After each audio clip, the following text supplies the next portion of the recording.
What's up, guys? George back again to do another movie review, and this one is for the film Lords of Chaos.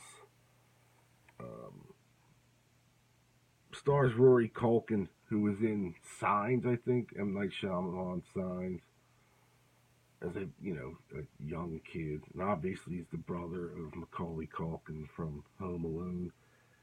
He stars in this film. He plays Euronymous, was the lead guitarist for the band Mayhem in Norway. Basically, it's a story about the black metal movement of the early 90s in Norway. I first read about that whole movement back in Kerrang in the early 90s. I used to get Kerrang weekly here in the States. Our local record store carried it. And I remember reading the Norwegian black metal scene and the church burnings and I think it was before Euronymous was murdered by Varg from Burzum.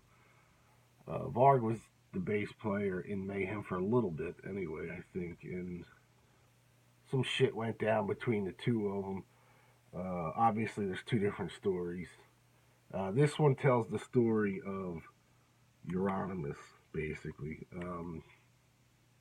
I don't know how much of the actual story you can believe uh, as far as the murder of Euronymous goes, because Varg has his own version of events, and this movie pretty much has.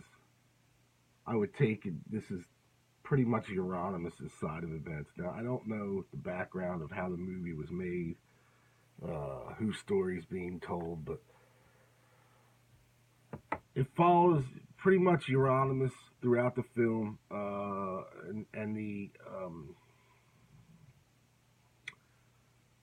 his early days as starting Mayhem with the singer Dead, and when Dead, I think Dead, they said was from Sweden. Uh, he killed himself at their. They had a farmhouse that they would practice at and party at and all that shit. So he killed himself in his room, slit his wrists, slit his throat, and then blew his head off with a shotgun. Uh, And it was weird. Like the first thing Euronymous did, instead of calling the police or anything, was start snapping pictures of the dead body and the carnage in the room. Which later I think used on a bootleg LP or live LP from Mayhem. They used that famous picture of dead with his head blown off and his brains everywhere. Um, in the film, you come to find out that Euronymous is like this. He's all about promotion, which what I've read in other books and interviews, that was him. His whole black metal movement that he was doing with Mayhem was all for promotion and not so much living the actual lifestyle that some of these guys were living, like Varg. Um, they made Varg out in this film to be like this crazy wannabe, like uh, I don't know, wannabe. I guess just a wannabe. And reading things from Varg over the years and some interviews he's done, uh, he doesn't seem that goofy, but they portray him in this film. Um, However, he did murder Euronymous. He says it was self-defense. Others say he just went to murder him, uh, to his house to murder him. The story goes like, Burzum was putting out records on Euronymous' label, and they kind of wanted to split. You know, I guess Varg wanted to split from Euronymous' label, started his own label. So there were some money issues because I think Euronymous had pressed the first Burzum record on his label, there was some money issues or something, so Euronymous sent him a contract.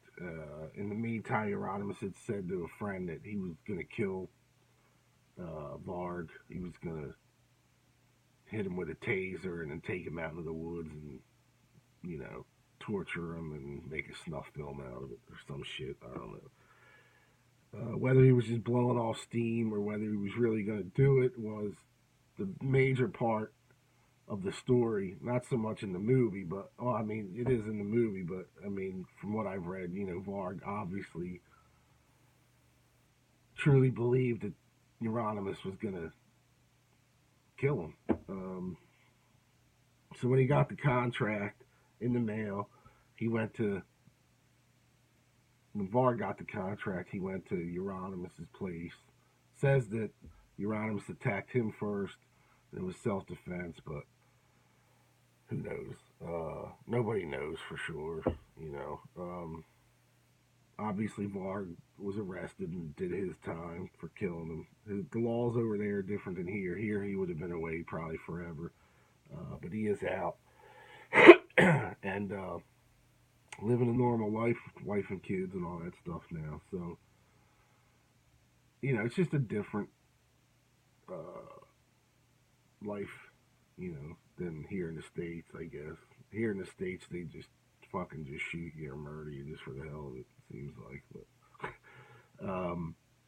so, you know, again, you don't know who to believe, which side to believe. I kind of tend to believe the Varg side of things on certain points, but overall, the film I thought was a decent movie, just for movie's sake. I don't know how credible the actual story is on most of it, on some of it anyway, but it really tells you how fucked up these kids were, and trying to live that whole black metal lifestyle, I guess. It's weird. It's gotten. I'm not a black metal fan at all. At all. I think I can't take the vocals, but musically, I like some of it. Most of the black metal drummers are some of the best drummers I've heard, as far as speed goes. But I'm not a fan. But I was really intrigued by this film because I had read the book Lords of Chaos way back in the day, like in the mid '90s, I think it was out, and obviously read the original Kerrang article, and was floored that this was happening with all the church burnings and all that shit. I was like, I don't know. I was just intrigued by the whole story of, especially the church burning stuff. It's like, I'm not a religious dude at all, but it was like, what were they doing that for? Now, you know, after reading years of this stuff, you realize that, you know, why they were doing it, not just because they were in a black metal band. It's just, you know, certain religious beliefs don't fly elsewhere, you know, other places. Um, but overall, I thought it was a decent film as far as just a film, a Hollywood film goes, I guess. A lot of it looked like it may have even been filmed in Norway. Like I said, I'm not sure. A lot of the scenery in it was dark, and they really, a lot of the set designs, if they were sets, in, you know, other than buildings, you know, the actual buildings that were used in old films of the black metal bands from Euronymous. He had a record store over there, and they used to party in the basement of this record store. And a lot of the pictures, the original Mayhem pictures, were taken there, in this basement, and they really matched that. If it's not the original basement in the film, they really matched it well. But I have a feeling that they filmed this over there. I could be way wrong, but if they didn't, they really did a good job with it. It's a fucked up story. It really is a fucked up story. Like I said, whether you're on Euronymous' side, his story, or Varg's side, plain fact is, a lot of the shit happened as it went down in the book and the film. Um,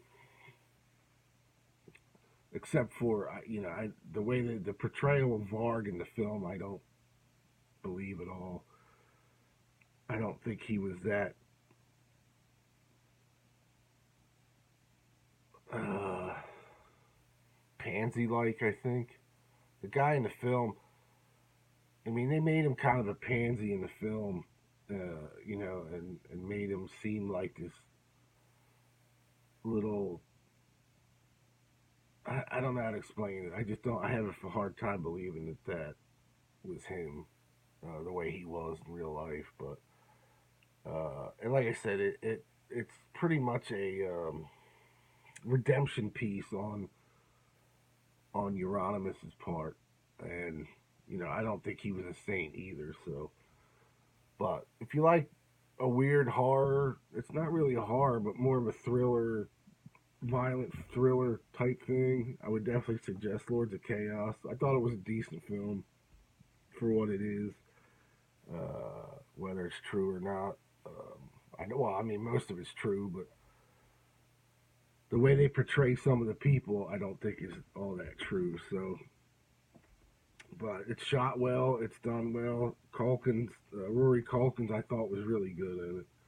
Um, and yeah, I would definitely suggest checking it out. I think it comes out on DVD and Blu-ray pretty soon. Um, and it's on Amazon Prime is where I watched it. So definitely check it out. So that is it. I'll talk to you all real soon. Check out Lords of Chaos, and I'll see you next time.